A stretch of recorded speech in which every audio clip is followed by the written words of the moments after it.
Max's Portuguese is a little bit rusty, so we're going to be doing this in English. Yeah. What's up, Sao Paulo? Vibes high? Max thinks we're going to hit 500,000 real by the end of this panel, so. So the press buy button now. Yeah. Can we get a raise of hands if anyone's ever heard of hodl hodl? Okay. It's like 70%. That's pretty good. Yeah, we're like, I don't need to say that, but we're pretty much popular in Brazil. I mean, people use us here.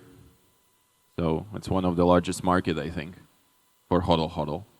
So for those that don't know, Max is one of the co-founders of hodl hodl and of Debify, both trying to make easier access to Bitcoin and Bitcoin financial services.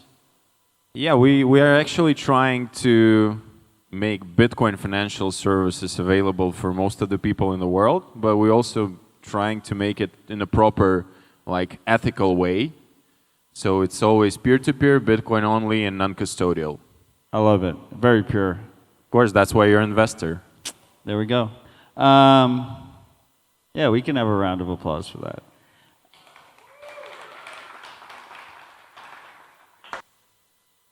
Huge shout out to Lucas and the team behind this event. What a fantastic event.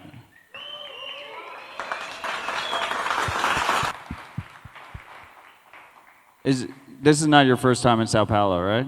No, it's first time. It's actually the first time in Latin America as well, in Brazil and São Paulo. Ever. Same. Your city is absolutely beautiful. The people are great. Thank you for having us. It's fucking massive. Huge city. I'm incredibly impressed. Yeah, it is. It is crazy huge city. I'll be back for what it's worth. I'll bring the family next time. We'll spend a couple months. But anyway, all that shit aside, we're supposed to be talking about why Bitcoin only. So I will start it off with you, Max. Why have you focused such a large portion of your life to the Bitcoin movement? I mean, I'm from Soviet Union, like former Soviet Union. I was born in Soviet Union. And I don't know how many of you are familiar with that history, but actually during my life I saw currency being debased and changed in my country 3 times. So it's like every once per 10 year currency been changed in my country. And when I got orange pilled, it was like pretty easy because I understood clearly that Bitcoin, like number one reason for me is that Bitcoin is actually your property. If you hold your keys, Bitcoin is basically your asset. Nobody can take it from you, and that's the best part about Bitcoin. And for many people in emerging markets who was to some extent oppressed by the government, whether through money printing, whether through anything else, I mean, Bitcoin is like a hope, an opportunity to have a proper property rights. That's the case. Bitcoin's the best money in the world. Yeah, there's no second best. There's no second best. Let's fucking go. I mean, some people think that Michael Saylor's best quote is "there's no second best." But I actually think his best quote came from an interview with me, humbly, where he said, "Business is hard." Of course it is. I mean, you've been grinding it out with Hodl Hodl and now with Debify. Like just slow, constant momentum trying to build out the future you want to see. You want to talk about that a little bit? Yeah, give him a huge round of applause. This guy's. I mean, yeah, you need to be more like. Let's do it. Woo! So yeah, with Hodl Hodl, we were just. I mean, the strategy was to build like something that we're doing for a long term, like low time preference. I mean, just building less marketing bullshit, delivering on promises. And like Hodl Hodl is on the market already for I think 6 years, and we've been like spending almost zero sats on marketing, and mostly because like people just say and refer us to other people. With Debify, it's a different story. Like I'm becoming corporate right now, So it's like Debify is probably going to take a bit less time to expand and to be there. We're going to spend a lot on the marketing. Stay humble, Max. We'll see. Yeah. But I wanted to ask you, I mean, I know you like I'm the moderator. Yeah, I'm the moderator now. Okay. So I know that you like when someone else moderating your panel. So Matt, why Bitcoin only for you? What was your moment when you realized like Bitcoin only? That's the only way.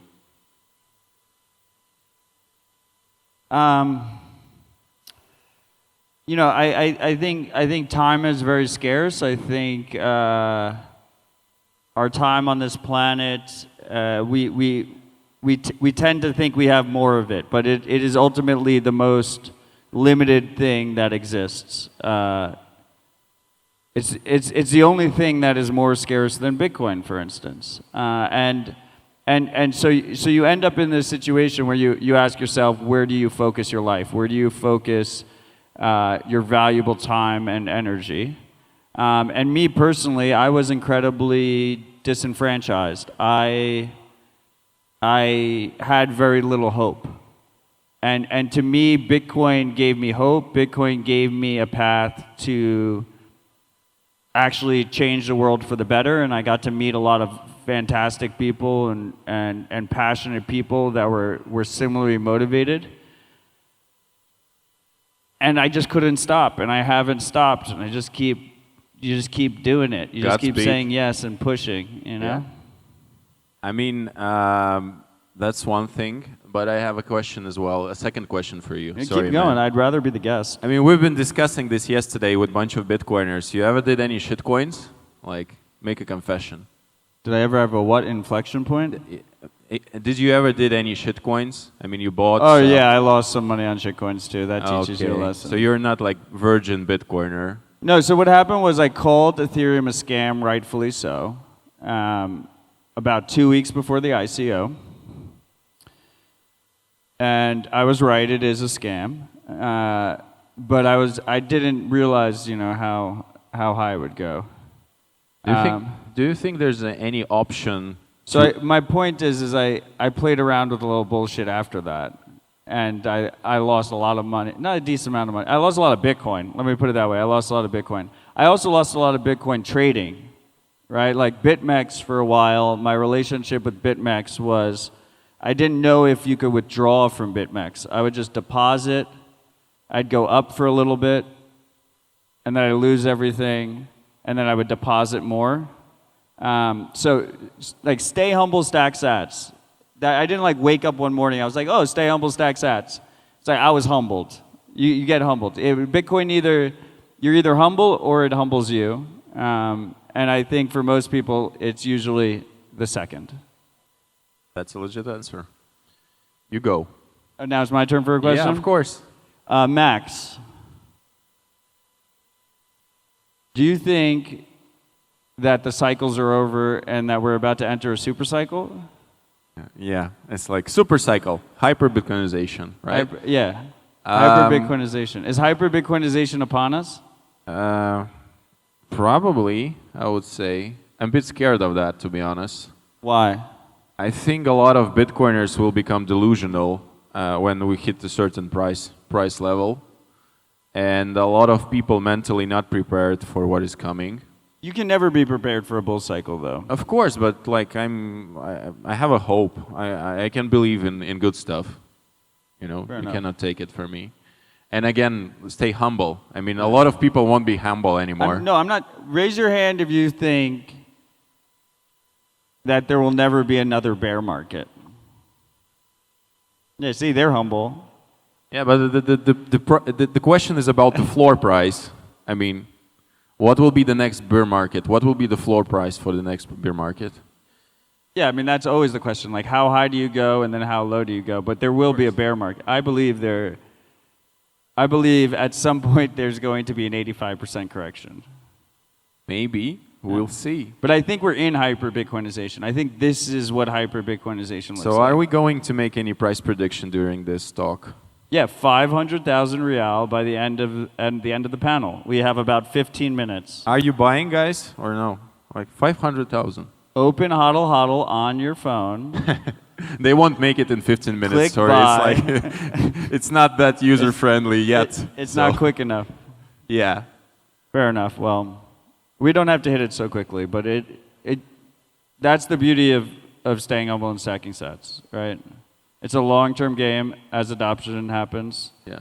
purchasing power should increase. Yeah. And I don't think we need to explain to this crowd the power of having a way to store your time that allows you to have more freedom in the future, right? And that's really the beauty of Bitcoin. I mean, talking about being humbled, I'm pretty humbled following the panel we just had, right? You know, part of my journey over the last 6 years has been working incredibly closely with the Human Rights Foundation. Yeah. And there's so many people around the world that need a better money, that are harmed by having a controlled, poor financial system. And Bitcoin fixes that, right? Yeah. But it doesn't fix anything, everything, I mean. It definitely does or you not. do believe that Bitcoin fixes everything? No, I don't think anyone actually believes Bitcoin fixes everything. I think if you just post on X that Bitcoin fixes everything, you get more retweets. So like everyone posts that. Raise your hand if you think Bitcoin fixes everything. Okay, does a single hand go up? Oh, we got one hand. Some people. Okay, come up on stage. You need to explain it for the rest of us. Yeah, like Twitter lacks nuance, right? Extremes get the most engagement. They get the most. That's not real life. Like if I said, for instance, that we were going to hit 200K USD by the end of this conference day, I'd get a lot of retweets.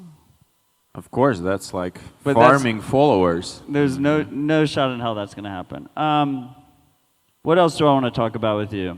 What is your biggest concern? We're just going all over the place, so thank you for being with us.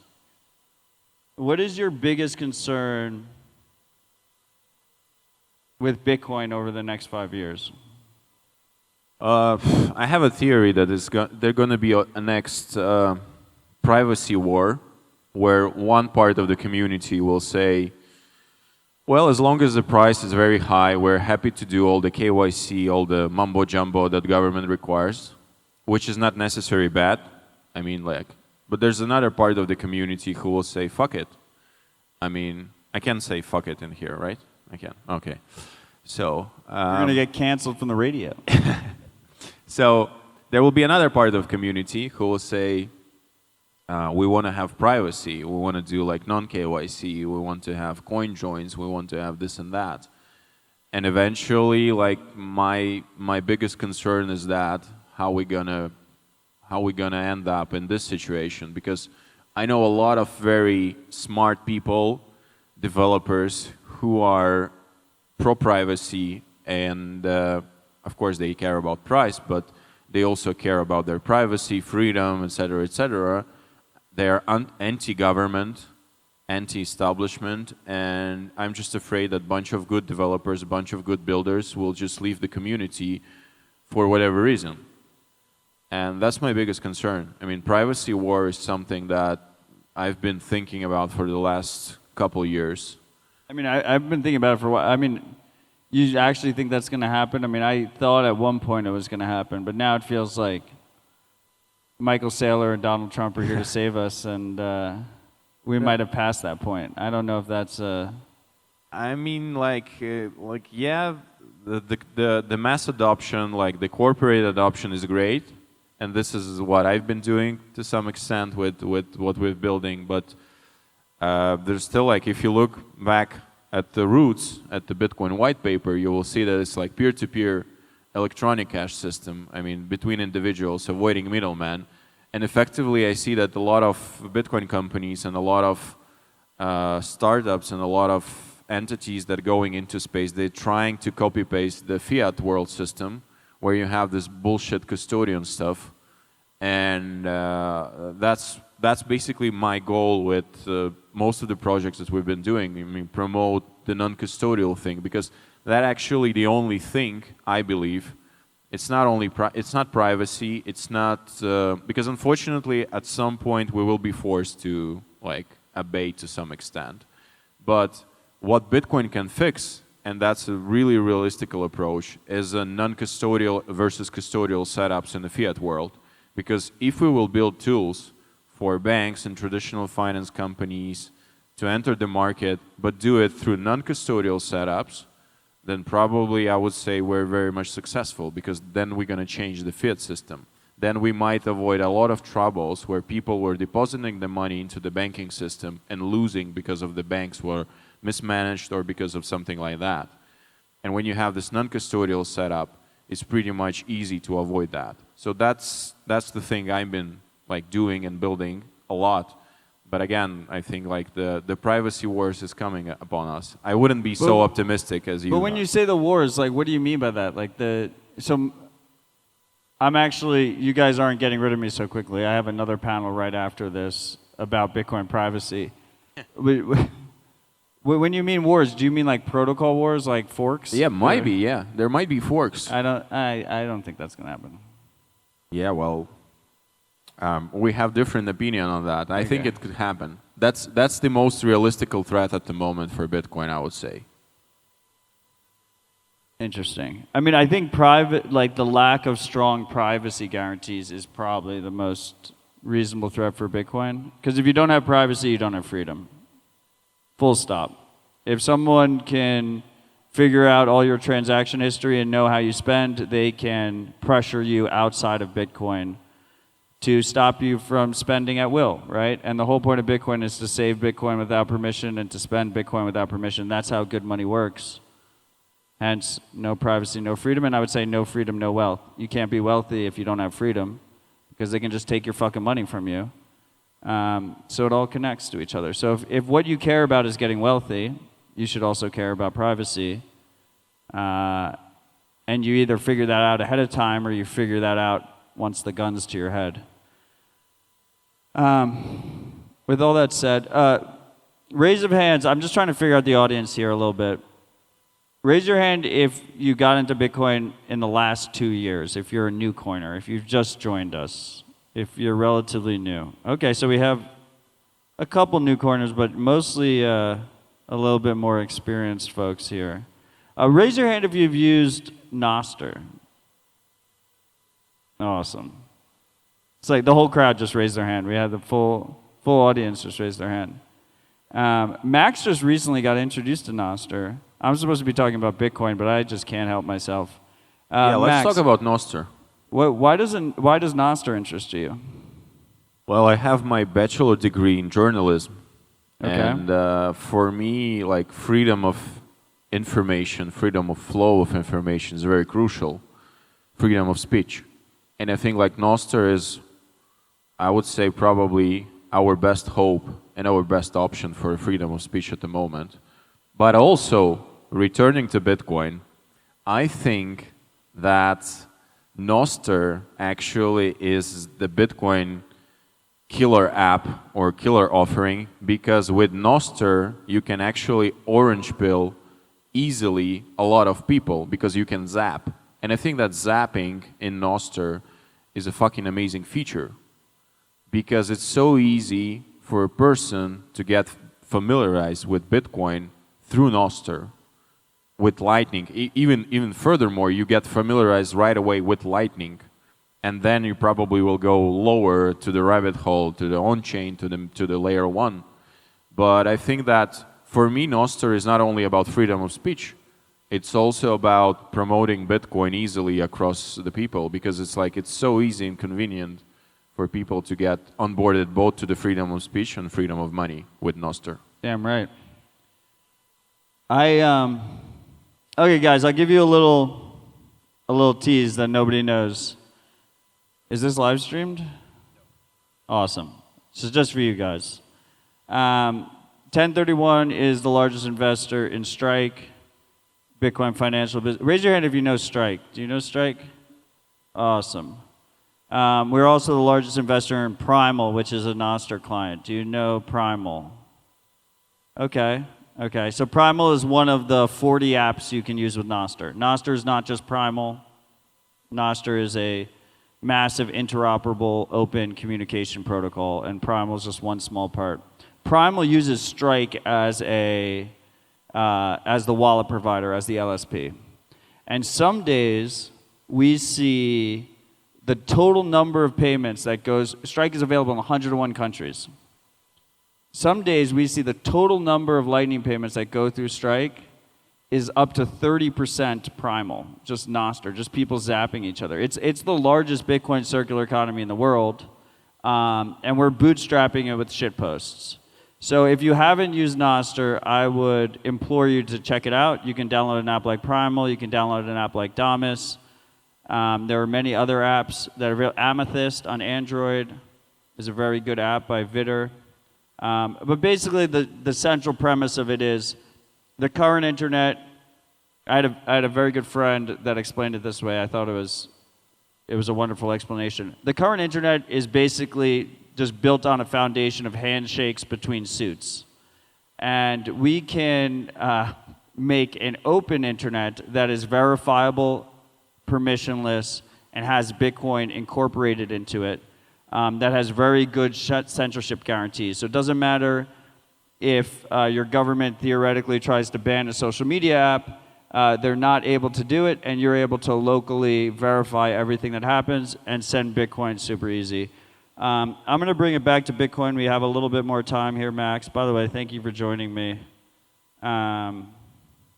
This conference is a special conference, and you have run with Anna and the rest of your team over at Hodl Hodl and Debify, based in Latvia. You have run the longest running, largest Bitcoin-only conference in the world.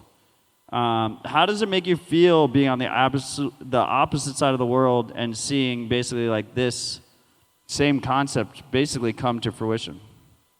I mean, it's very encouraging, and I think that I'll be humble as I can, but I think we kick-started the Bitcoin-only conferences back in the days in 2017. I give you credit for that. Thank you.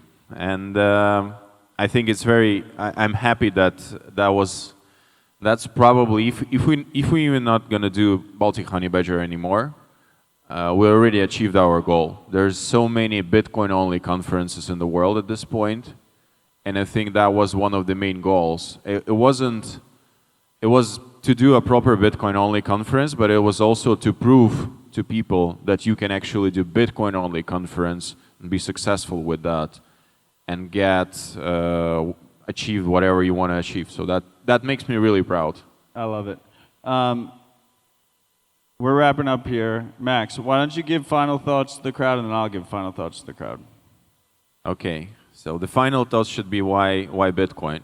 You can give final thoughts on whatever the hell you want to give final thoughts No, on. I'm going to stick with the topic. I think that Bitcoin, I was actually thinking about this question yesterday, and the thing is that the only reasonable answer is that there's no other viable options, at least at the moment, in the world. How you can hedge your risk, how you can hedge your life risk, your savings, economy, whatever, how you can be sovereign individual, how you can be free, and how you can, enjoy the life in general. So that's why Bitcoin, Bitcoin solves that, fixes that, at least that, and that's very important for every individual. I love it. Can we get a huge round of applause for Max?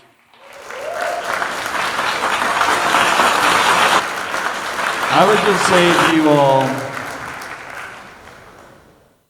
that I'm pretty sure we're almost done here. I'm like at 20 seconds. I'm pretty sure that Bitcoin is inevitable. I think we fucking pulled this thing off. I think we meme this shit into reality.